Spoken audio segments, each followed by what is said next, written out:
Hello and welcome to Nerdarchy. For nerds, by nerds, I'm Nerdarchy Dave, and today I'm hanging out with Alex from Dragori Games. How are you doing today? I'm fine. And you? Good, good.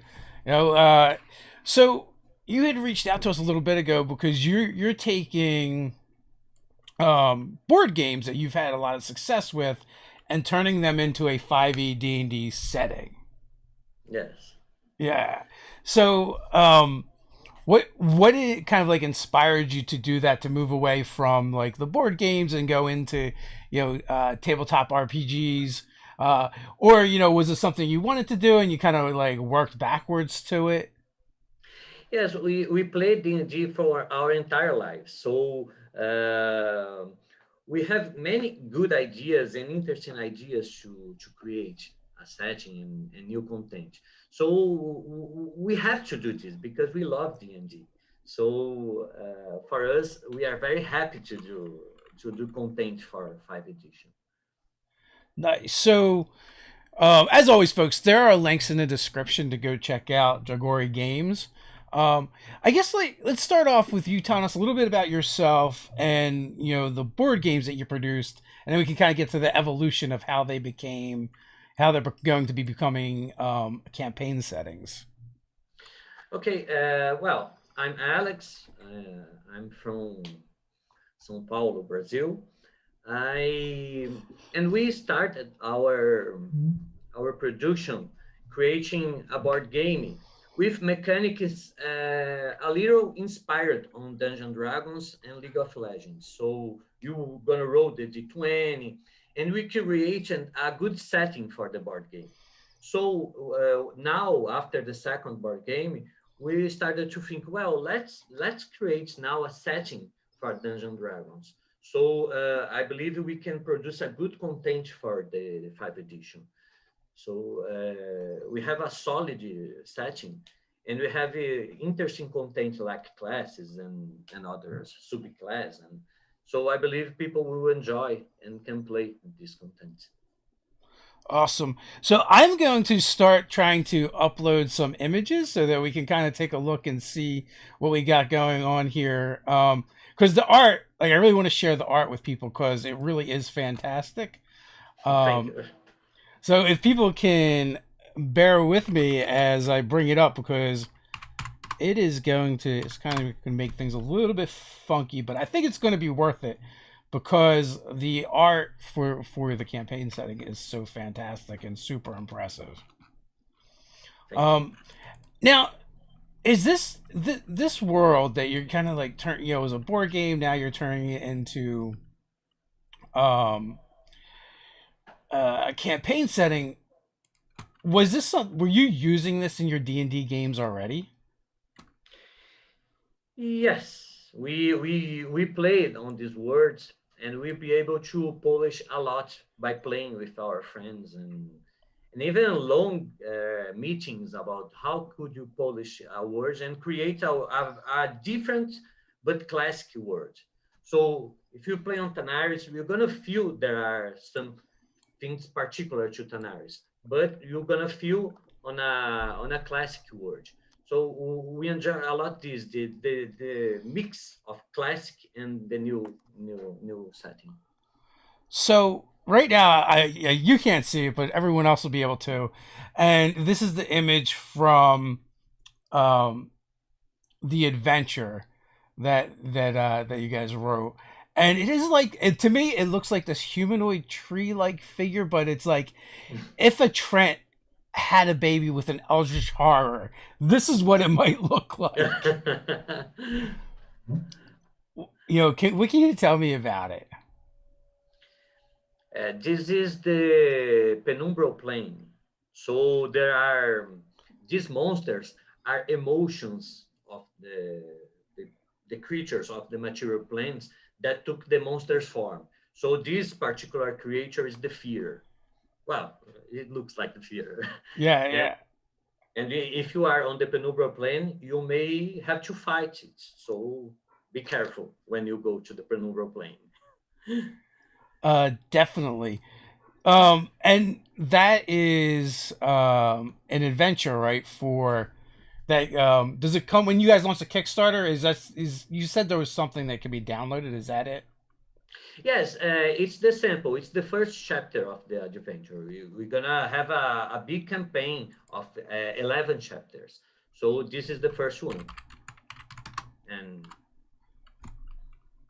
And now, is this something that was written specifically for the campaign, or is this something that that was used in maybe one of your games?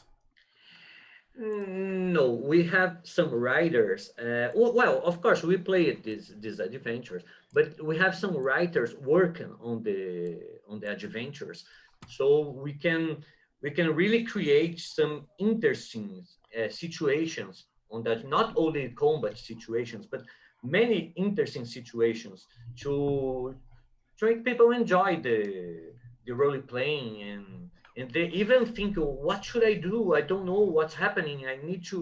So it's very intriguing the what will happen and the plot twists and really focus on a good story because I believe the adventures it's about a good story, and of course you have many combats and but a good story for me is the most important. Absolutely.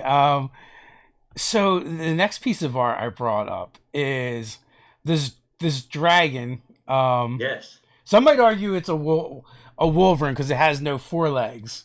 Um, but and it's got these horns that almost remind me of battle axe blades, and it's from the overview image. Yes. Who's Yes, this this. guy? Yes, this is the Elder Dragon. A few people have ever met this dragon, but he is very powerful. Don't mess with him. Because Don't mess with him.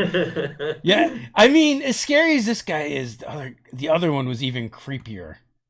yes, the Penumbra Dragon. Yeah, once you get into the tentacles and trees, it gets very weird.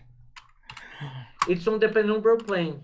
So this dragon was made by the emotions of the some dragons. So it's very hard to fight it.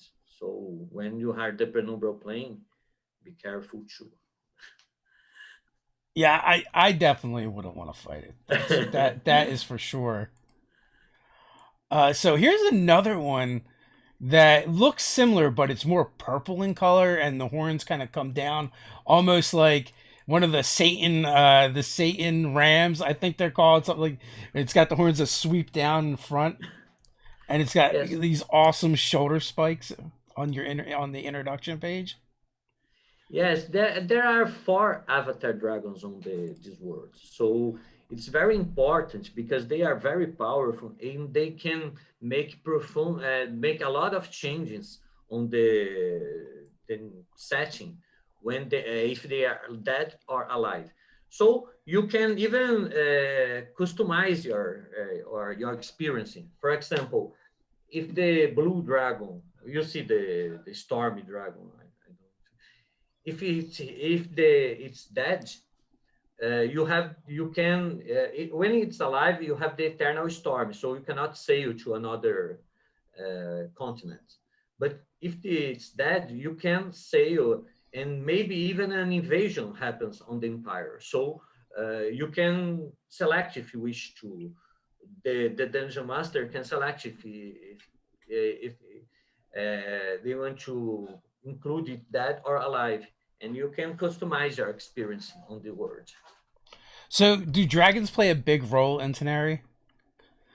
Yes, but of course, they are almost like legends. So it's very hard to find. Many people look for them and then could not find the, because it's like the people on Tanaris, they are not big, powerful adventures. Usually, our adventures are fewer and with lowest level.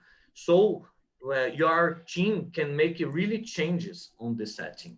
So you can quickly become very powerful as the regular NPCs are not powerful. So you can really make change on the scenario.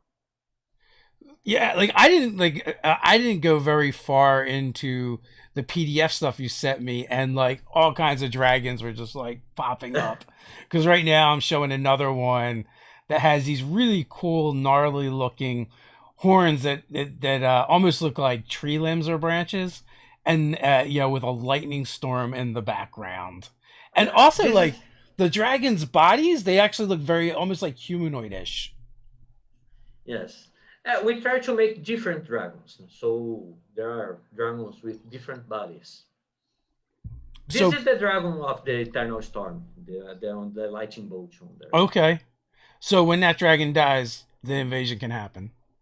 Can happen. So So Brian eh, Smith wants to know: is there game mechanics that make finding these dragons a rare event? yes, it's not easy to kill an avatar dragon because you need to make lots of tasks to be able to hurt them. So until then, you can of course if you are a 20 level, okay, you maybe you can kill it, but for regular adventures, it's very hard to kill them unless you make some tasks.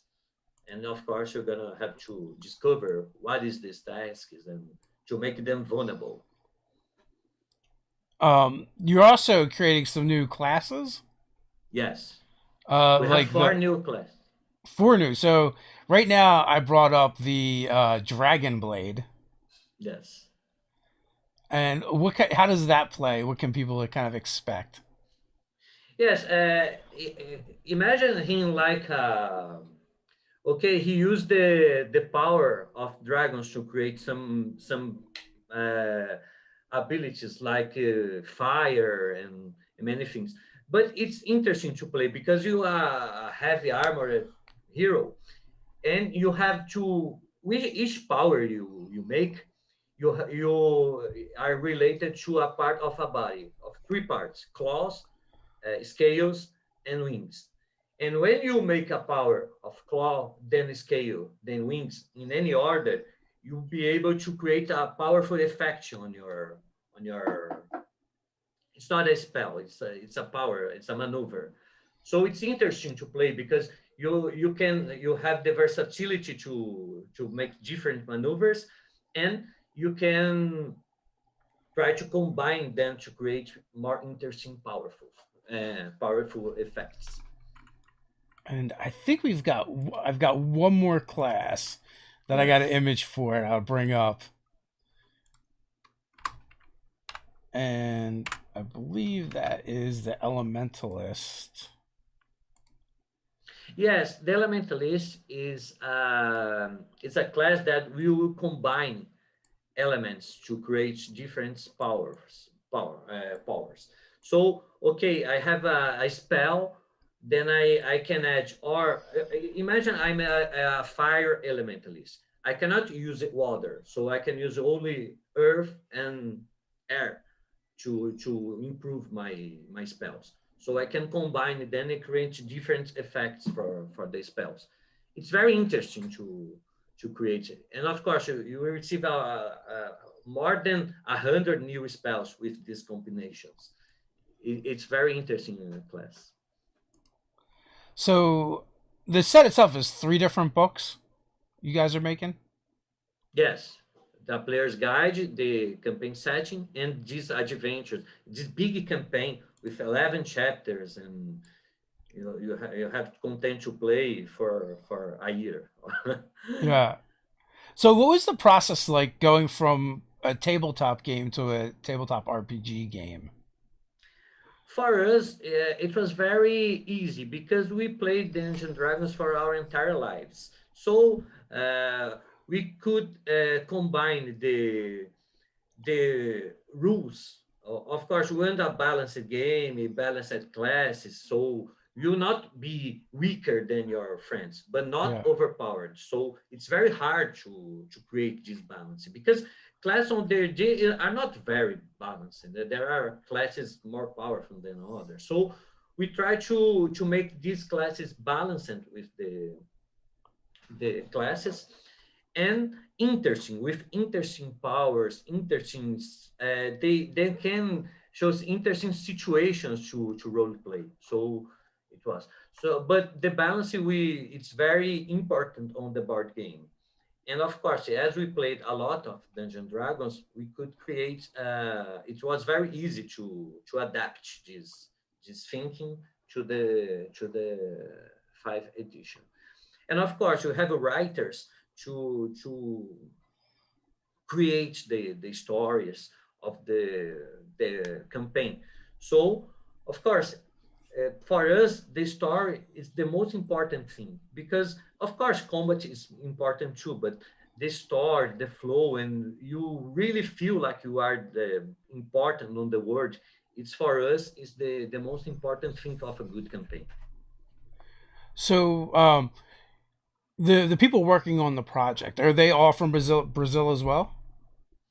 Yes, the most people are from Brazil, but of course you have Americans and people from other parts of the world working with us.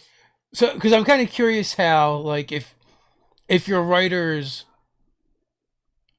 are from a particular region, if that kind of affects like the lore and the mythology and the folklores that they're drawing from, where most of a huge chunk of D&D is you know um, Western Europe inspired, where if we get some writers from someplace else, some different influences and some things we're not used to.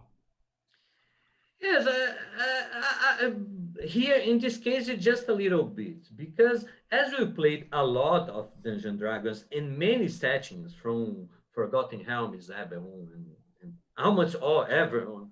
So we are deeply influenced by these settings. But of course, you could mix some things of our region.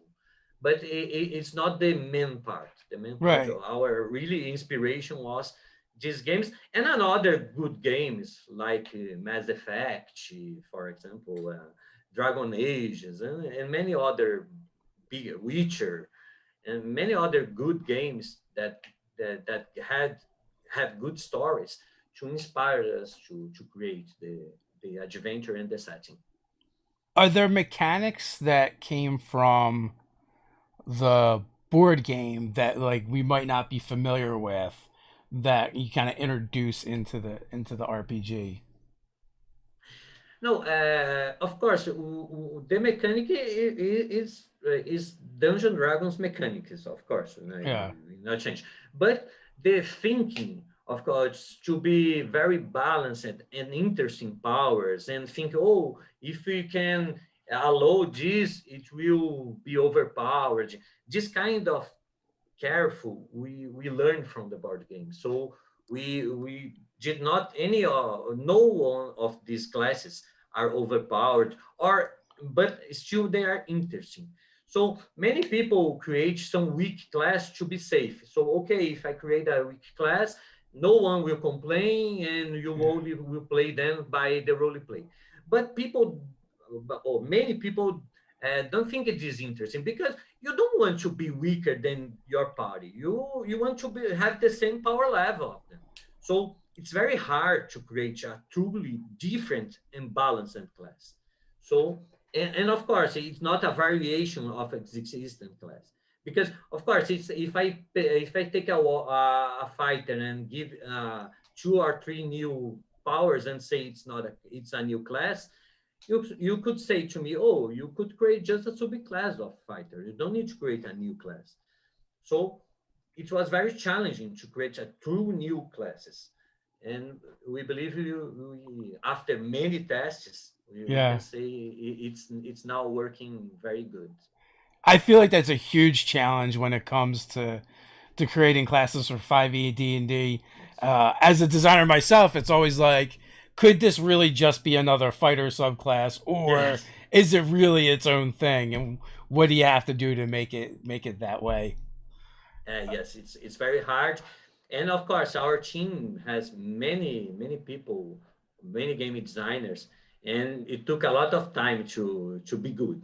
Of course, you have an idea, and it doesn't work, and you try again and again and again until it's working. Oh, now it's good to polish.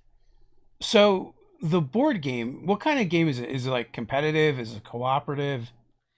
We have both. Arena the contest is both competitive and cooperative game, and Tanar's Adventure is mainly the cooperative game. So in Tanar's Adventure, you have 100 quests to play. It's a dungeon crawling. So we are very used to create cooperative games. So and focus on the story too, not just the mechanics, but the story. What we're gonna do? What we will do? This or this. So it's important because there are some decisions that are not really decisions. For example, okay, the baby is on a building catching fire. We will save it, or we'll save the baby or not. Of course, we will save the baby, unless you want to be a very evil character. But it's not really a choice because or you are the hero or you are not the hero. So Yeah. we try to create situations that you think, okay, if I do this, it's good because this, or and bad because this. But if you do that, it's good. And so some difficult choices. And this is interesting because you can debate with your friends and try to really listen the point of views. So we love these kind of situations. Now, the world is called Tenaris, Yes, Tanaris. and so what are like some of the signature things about Tenaris that like set it apart from other D&D worlds? First, it's the importance of the team. So here, as the main thing of this word is whenever there are bloodshed or war and many people die, and it summons the powerful avatar dragons and they provoke cataclysms like earthquakes and just really destroy the regions. So they adapt things to not having war. So there are only one army and major things are decided on the arena. So you create a small team of heroes and then can fight each other representing their nations. And so it's forbidden. There could be only one army now on the continent. There are only one army, and it's forbidden to gather more than five people, five armed people together. So your team will quickly become a very powerful because of this. And of course, this army to be a soldier of this army, they make a magic ritual on you, so you lose your capacity to thinking, to have desires. You only obey the emperor's order. So you have this powerful unity, and you don't have arms. So really, the team of heroes are very important on the setting.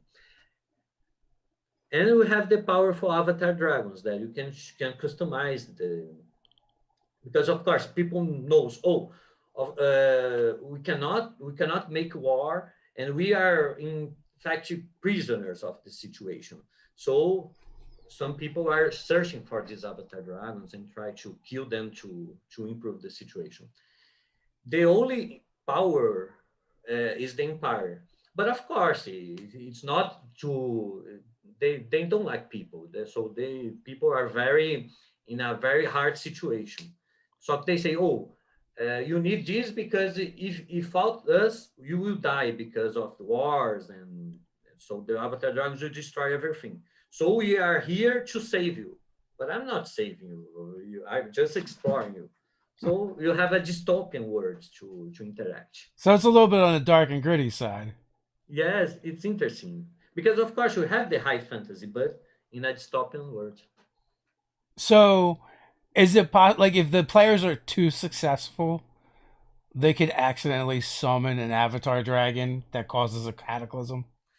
Yes, you need to have a big amount of bloodshed to do, but maybe, or you can look and search for them, and who knows what can happen if you kill one of them and even all of them. So the empire will not be needed anymore. So what will happen? How the emperor will react to this? What So about the influence of the gods on the world of Tenaris, or are there gods? the gods are not present on the world. So they created this the world, but they not don't like to be present in the world. So of course now it's for the only way to know about the gods is because of the scriptures. So okay, people think, people believe, of course, and Dungeon Master will decide if it's true or not, or if it can change. But people, there are two gods, opposing gods. So there are the gods of order, Tamera, and there are gods of chaos. So they can complete each other. So each of them believes they will make the world progress. So they there are these different beliefs, but they are not present in the world in making changes. And Are there still religions that venerate them? yes, and there are even other religions, but the truth there are not. But you don't know the really true.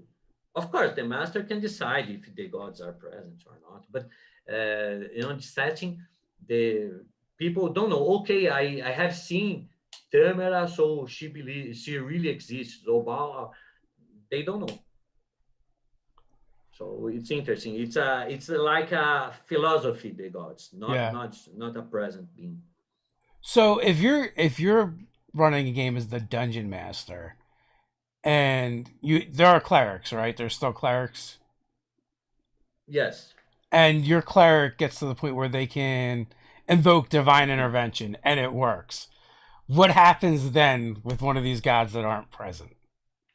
Yes, they don't know. They people believe, oh, okay, I have the divine magic, but where did it come from? So there are theories to come. Okay, the gods really exist, or no? People think there are because of gods, but it's really in fact there are other powers that we are they are draining the divine magic. So they're including the wizards of the world are creating theories about this. Well, is really divine magic come really from gods, or they are from other sources? Or no, we are really wrong and really comes from gods. So you can have thinking, okay, the healing, the clarity works, and okay, but where is the true power source? So the master can cite and even create some. We have some tips to create this kind of questions. But of course, if you just want to play, okay, I assume the gods exist and the divine magic can come from them. Okay, you are free to do. What was the most important thing for you to bring from the board game into the RPG? The on the RPG, I believe the really changing, the really important thing on the RPG for me that is that you can really play and feel like a hero. Your actions really matter on the setting, like no board game can create because it's customized for you and your group and your dungeon master, and you can build together a good story. So this is really the important. It's because of it I really play Dungeons and Dragons today because we love to create good story and be part of a story. So, are there any other tabletop RPGs you're playing? Yes, I played basically all of them because we really are really RPG fans. So even back on my teenagers, we played GURPS, we played World of Darkness, we played a lot of systems. But of course, Dungeon Dragons for me is my favorite. Same. I mean, no matter what other games we go and play, we always end up back here at D&D, for Yes, whatever reason. Um, yes, because it's my favorite. It's do my. you have a favorite edition? I love it the 3.5. But of course, it's not balanced, but 3.5, especially on the moment that we played almost 3 times a week. So we played a lot because we have back on my teenager, we have a lot of friends that played, and I really enjoyed that a lot. So, But I love 5th edition too. when designing mechanics for the Tenaris setting, did you draw influence from 3.5? Did you try and bring some of that stuff back, or did you try and stay true to what kind of like 5e is now? We try to stay true on 5th edition. Of course, some influences we have, but we try to stay on 5th edition most of part of time because we don't want to people to learn new rules. And no, you Yeah, can you can play with you already know. We created a new optional rules about the team rules, so you can advance your team level, so you can get some interesting thing like headquarter and some staff to work. So it's interesting this rule because you're gonna feel like you are really creating something on your team. You are not just 4 or 5 heroes together, but you are in unity, and you can create some interesting. So okay, you're gonna now you have the right the tavern, now you have the stables now. So it's interesting, these rules. I believe people will enjoy a lot to use them, and of course it's optional. If people don't want to use, they don't need. occasionally I'll see something come out for 5e, and I look at it and I just feel like they're just trying to turn 5e back into third. No, no, no, no. Yeah, We really want to be true of the 5th edition. So okay, I enjoyed a lot the 3.5, but we are making content for 5th edition, so we need to stay focused on this edition, not changing a lot of things. But of course, create interesting content for it. So if you're gonna play the Mad Walker, it's a new class, you're gonna enjoy to play because it has new possibilities of good role playing. And okay, so it's interesting. We create a new race, the Taimaku is the name. But okay, what is this race it has of interesting? So okay, you're gonna play is like, for example, they are very logical and literal. So it's interesting to play a character like this, like a Spock, for example. Okay, I'm gonna do this, and so you have a possibility to have good play, good situations, interesting situations, and funny situations. so This you is what mentioned our focus. you mentioned a couple times the character class. It's called a Mage Walker, Magic Walker. What is it? Mad Walker, Mad Walker. Mage Walker. So Yes. because you have Dragon Blade, Elementalist, Mage Walker. What's the fourth one? Regimer. You're Redeemer. gonna Regimer. Yes, you're gonna use gold as a power source to create some interesting effects like healings and healing rays. And so imagine the Regimer like, okay, I have a good, I'm very good with people, and I try to take money from them, and it's an interesting class. So like it sounds like another take on maybe like the modern day faith healer. Well, I cannot say this. But it's an interesting class. You're gonna yeah, you can make jokes with the abilities, and this is the interesting thing. You have we have class to that allow funny situations and good situations, not just good mechanics and balance and mechanics, but interesting situations. The Mad Walker, you can role playing his madness too. So you can do things very funny because you are the Mad Walker. And Oh, and what is the mage? What is a Mage Walker? What are they about? the Mad Walker, they as you use your powers, you have insanity points that you're gonna be crazier. So it's interesting to play. You have some mutations of aberrations that you can use to be powerful. And you have to role play. The most important, the funny thing of the Mad Walker is that you can role play a hero that have some moments of madness. So you can do interesting actions. And we have an optional rules for Mad Walker that you can really sometimes see what is your crazy now. So So so we have a you can be couple things in the chat I want to get to real fast. So sure. Maya says that this new team system instead of just the usual party is what really got my eyes when I first heard about it. Yes. So how does that work in the game? Because you kind of mentioned it's almost like, if you have powerful people gathering in larger numbers, then the empire is going to step in and it causes a problem. Are there just story elements, or are there also mechanics that kind of support the style There are play? Yes, there are mechanics that you can use. Of course, there are not powerful mechanics because we cannot unbalance in all the system. But there are interesting mechanics. For example, when you have some level with your teams, you're gonna get some things like, for okay, I have a horse. Now my horses are quicker than the normal.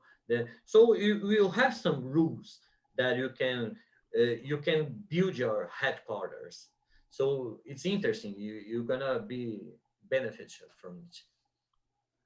And of Uh, course, you're gonna even have a bonus on some skills when you have the team, because there are four types, actually eight, but four types of teams that you can do. Some heroic, some spies, some even business to mercenaries and to create a good progress of the cities. So intelligent investments to build the things. So you have very interesting powers to, but not unbalanced. so it sounds like the group dynamic kind of becomes a little more entwined and tangled Yes, that this yes. way. We believe it's very good to play this because you feel like you are part of team, not just five the good heroes, but okay, we belong to something, and these people are enjoying a lot to play on our tests. So Teo, and I'm sorry if I'm mispronouncing that. Can you turn someone else's gold in effect, even with the gold in their pockets? Yes, I don't know. I don't For understand. the character class, I guess they're asking the character class that uses gold to kind of power their features. Can they use someone else's gold? And I'm gathering from that question, like even if that person isn't like giving that gold up willingly to be used. Yes, yes, we you have the level of the team, so you're gonna make your team even stronger. So you not just track your heroes level, but you have the level of team. No, that question is about the character class that uses the gold as a power Ah, source. the redeemer. Yeah. Okay.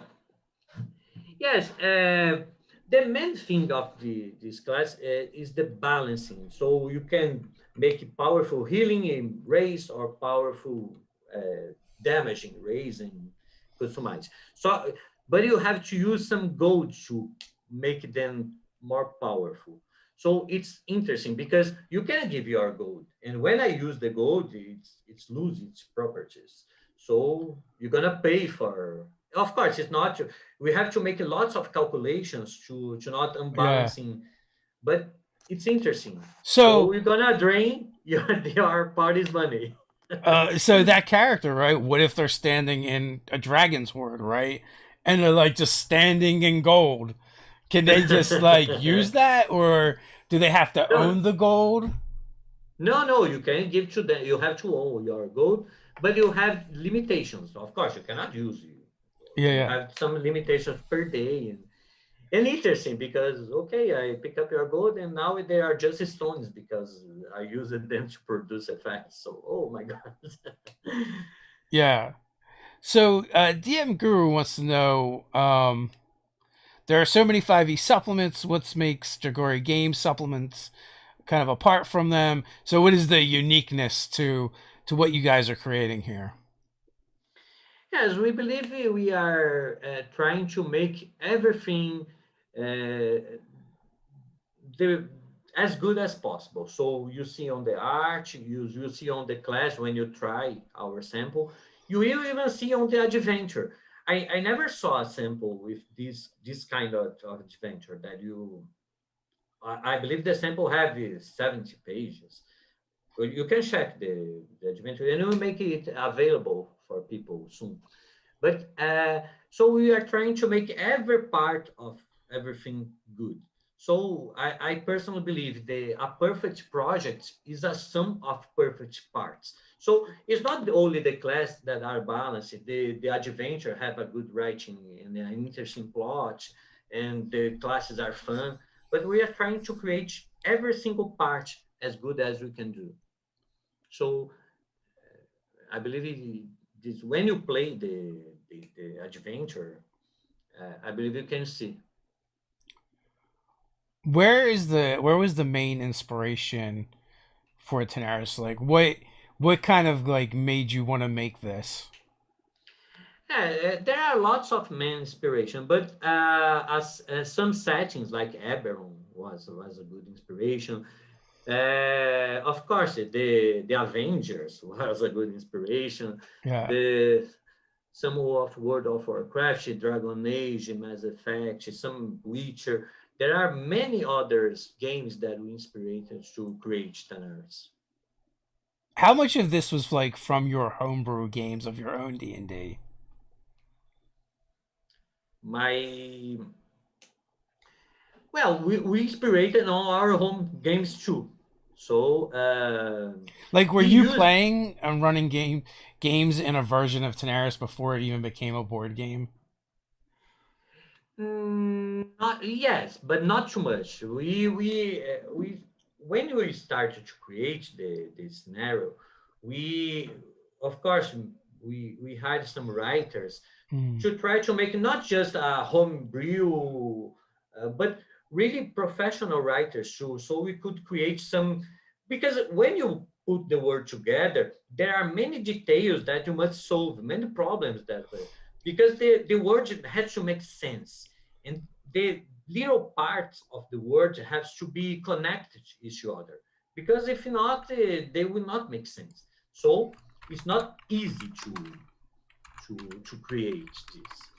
But we tried some before some things on Tanaris, but not as professionals, just to. But if it's before now, Is there uh, anything in particular that maybe came from your own games though? Like yes, yes. Like Taran is my it was my hero for years. You're gonna see you see this hero on the adventure as an NPC. I played him for 10 years. yeah. So a lot of this is more of a collab then. It was not so much because a lot of times you'll see like a new campaign setting and it's like, oh, like this particular designer or person has been playing this game for years and they finally and like they decided to make it into a campaign setting. But this sounds like more like you brought together a group of people to create Tenaris as like a collaborative Yes. endeavor. So like it's not necessarily something that existed before. Is that accurate? Yes, we first we created the main idea of the setting. So when we created the main idea of setting, when we played the D&D, and even for the first board game, we have the main idea. But the truly building of the Canaries now are with many people working, because we need to see many other ideas, and people point problems. Okay, this will not gonna work. It doesn't make sense, or it's not fun. So we need to have the professional opinions so we can create really a word not just like things that I like, but that the people like. So this is the most important thing to create a scenario. So when I think of tabletop games, I feel like there's a huge crossover from people that play D&D and tabletop RPGs that play tabletop games. But it doesn't always necessarily go the other way, right? There's not an equal amount of people that just like tabletop that are playing RPGs as well. So when you start, I imagine you started with this idea and started kind of like floating it to your communities first. How is the idea of turning this board game that they love into an RPG? What kind of excitement or buzz did that kind of garner? Yeah, many people are enjoying a lot because a dungeon crawler, it's inspired on RPG. So okay, you're gonna go to kill the orc on on that quest, but this has the inspiration of. So I believe that many people had played Dungeon Dragons. So the community is really liking the idea. And of course, you are trying to make a really good content.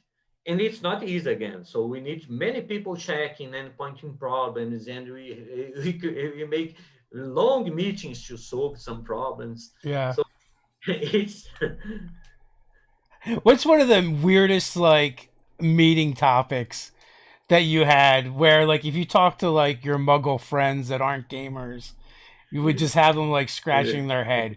Because oh, for example, oh, I would say one meeting that we had last month. We are creating the chapter 3 for the campaign. yeah. We're going to have a Adventure of Madness is a big campaign. Okay, so there is a prison that you have to break out. Okay, then some people, okay, you could just, if you have a druid, you can become a fish and go to the water and go out. Then we, oh, it is true. So we have a long meeting to solve. How can we solve this in a way that makes sense? Not, but okay, you cannot escape it just like this. So it's interesting because some people, some details that appear when people play a lot, and we have to create these meetings. And okay, it has to be fun. It's not just okay, you cannot go by the water because there is no water. No, let's create some opportunities of fun situations. So this is our main, but there are our meetings is very That is one of the things I love about like this industry and what we do. It's like trying to figure out like we'll have a serious business meeting about like how can there be so many giants with these huge civilizations and all these huge buildings? How could they possibly sustain themselves? What would they eat? yes, yes. Oh, how many meetings we have about these topics? Yeah, I mean, and it's funny because there's like serious business meetings, but at the same time, it's like after you get done and look at it, it's like how do you take yourself serious too? So Scott wants to know: will we have any direct link between board games and RPGs? Yes, the Tanaris Adventures happens on the same setting. So if you enjoy to play strategic combats and even dungeon crawling, investigation, and discovering, you can play the board game because you have good and even the mechanics has you roll the d20. Okay, but also you have a good story on the board game. So because we need to create some, okay, what we will choose, this or this, which question we're gonna do, this or this. So it's very easy to adapt to a setting. So for us, it's very okay. We hired a new team to do this because when you create a RPG, there are many other problems to solve to make things make sense. The main thing about any setting is to have an interesting theme and everything makes sense. Because if not, you have not solid basis, so it will not work. So are you going to, or do you have plans to take those kind of like quest stories from the board games themselves and turn them directly into stories that you can kind of replay through the RPG? Well, for now it's different, but No, because the campaign is different. You're gonna have a campaign for RPG, and the Hmm. campaign for board game is not the same story, not even close. But who knows? We can, if people enjoy a lot the board game, we may create a version of the So, Dungeon Master. if folks that are familiar with the board games and want to see those as scenarios they can play through, um, as D&D, then they should probably all just go back to this project and get all their friends to do it. So then you guys kind of like have to. Yes. Kate wants to know if we already talked about the PvP exclusive system and the other exclusive mechanics that can easily be ported to any 5e setting by what they disclosed so far. I don't think we really touched on that. I mean, you talked about like the team mechanic a little bit. Um, but PvP is one of those things as a dungeon master that keeps me up at night sometimes. It is very hard to implement into a game Yes. and not have it negatively impact the group, not necessarily the game. It's not a PvP, for example, my team against my team. You can create other heroes. The dungeon master can create other heroes and fight as heroes against the team.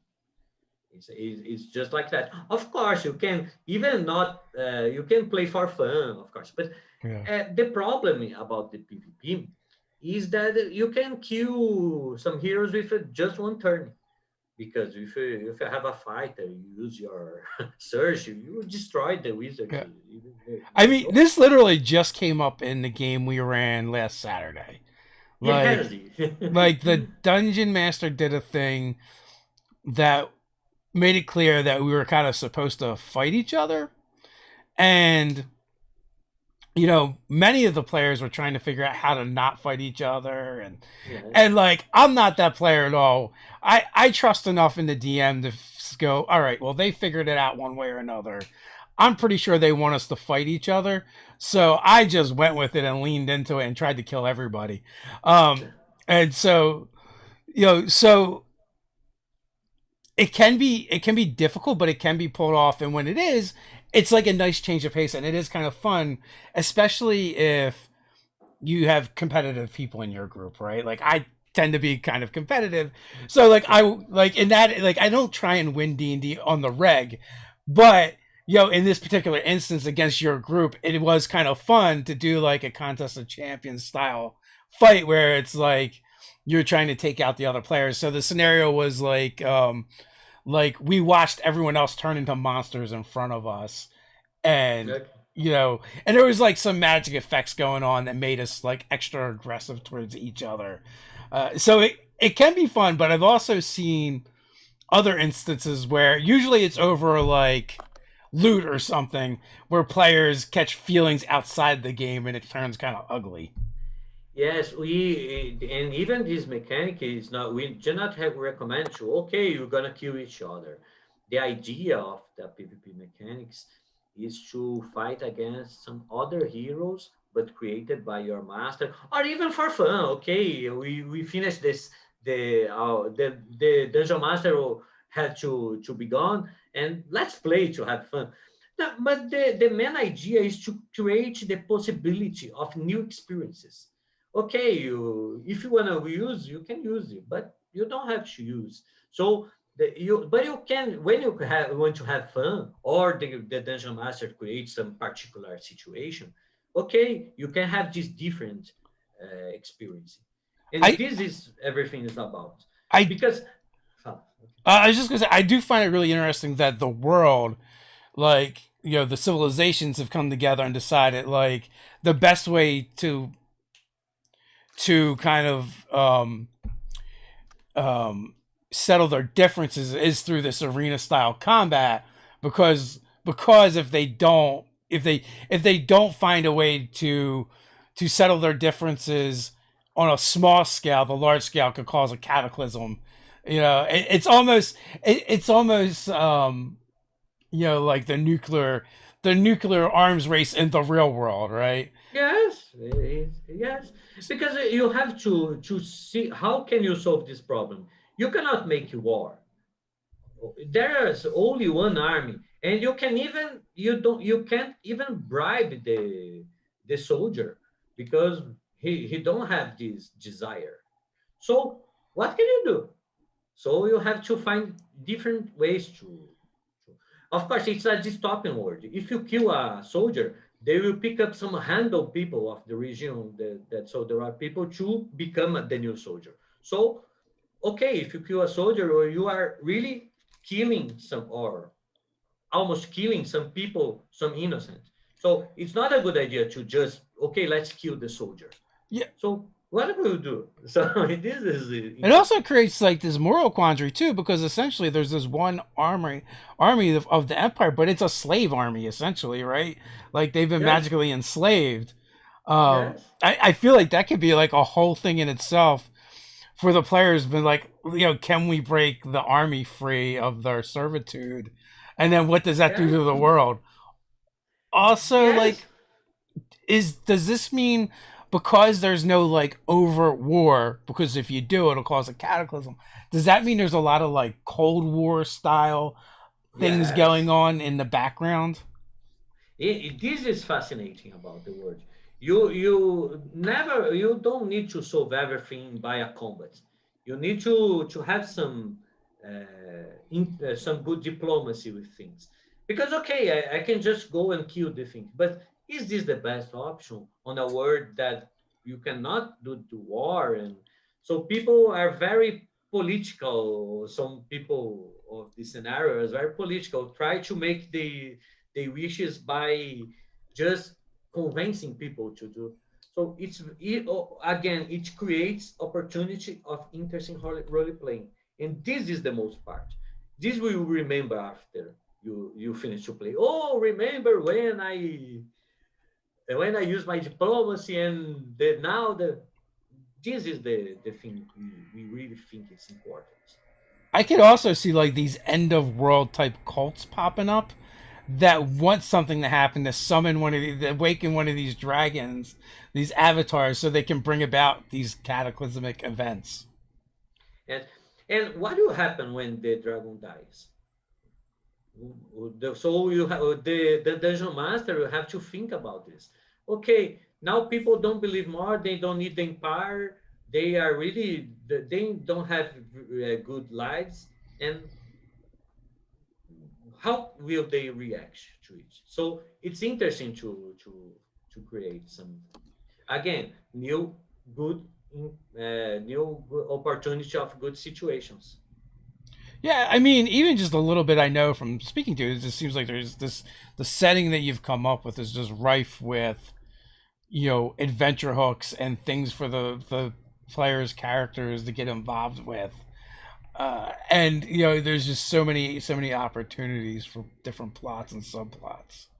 Yes, and we on the books we will bring lots of adventure plots. So even if you are you don't have much time, okay, let me check the adventure hooks, and I can okay, let's do it. So it's interesting. So, Brian Smith, I want to see those dragons. Guess I'm in the cult. For sure. And you mentioned the preamble playing a lot as well in the very beginning. Um, so that it seems like that's like a big part of the setting as well. yes, And, yes. and what is that? Like what is the draw there? How is it involved with the world? Sorry, sorry, I didn't listen the question because the internet failed here. Oh no, no worries. So early on you mentioned the preamble plane and like Yes, Penumbra. some of the dragons connections to that, also that fear monsters connection to that. What part of the does that play in the world, that plane of existence? It's important because everything about portals and teleporting, they use the penumbral plan to go to the destination. So the empire have some portals that connect some cities, but they use the penumbral plane to to make the fast travel possible. Okay, but sometimes you're gonna do this and something can go wrong, and you are on the penumbral plane. And what do you do? So yeah, and of course it's yeah, and many there are many secrets on the penumbral plane, many interesting secrets. So many adventures the dungeon master can ask for players to go to the penumbral plane and search That for things. that makes me think of the X-Men Nightcrawler a little bit when they started Yeah, like studying his teleportation power, and they like slowed it down and he made him like actually have to travel through like that interdimensional space that he uses to teleport, and there's like all these scary, terrible things there. Uh, yes, but he usually goes through too fast to ever register them. yes. Yeah, on our sample adventure that we're gonna at the 22 June 22 it will be available to download. But when you make it, you see the penumbral plane. It's part of the adventure, so you will be introduced to the penumbral plane. When So you take a look on the adventure, you can see the how they use the penumbral plane. So June 22nd, it's going to go up on the website, and people will be able to download it there. Yes. So Um, and also, like, if people wanted to kind of stay plugged into that, what is the best way to do that? Do you have a newsletter over there, email list, or Twitter, Facebook? yes, on our website you can subscribe to get the news and the date. Okay, it's gonna be August 31, but you can receive some news and a surprise from us Oh, for the nice. site. So and of course, the people that back on the first day will receive for free the Ghost Dragon miniature. It's very beautiful. You can see on the sample. And when does So the Kickstarter drop? August August 31. August 31st. Okay, awesome. So we're up on the hour mark, folks. Before we head out, follow Dragori Games on the social medias. Go over their website. Get on their mailing list if you want to see Tenaris when it drops on Kickstarter and get more information, including like the free sample download. So you're gonna want to stay plugged in. Alex, final thoughts before we head on out.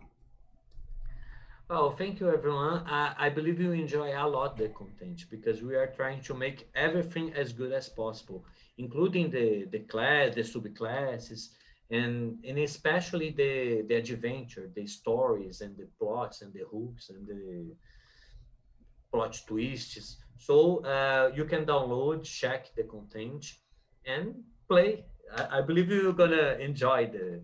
It will be some good And play. if you jumped on the live chat late, go back to the beginning and watch the beginning part because we're showing off some of the art. And really, it is fantastic. Like some of the best Thank you. art I've literally seen. So thanks for hanging out with me today, Alex. And until next time, everybody, stay nerdy. Thank you.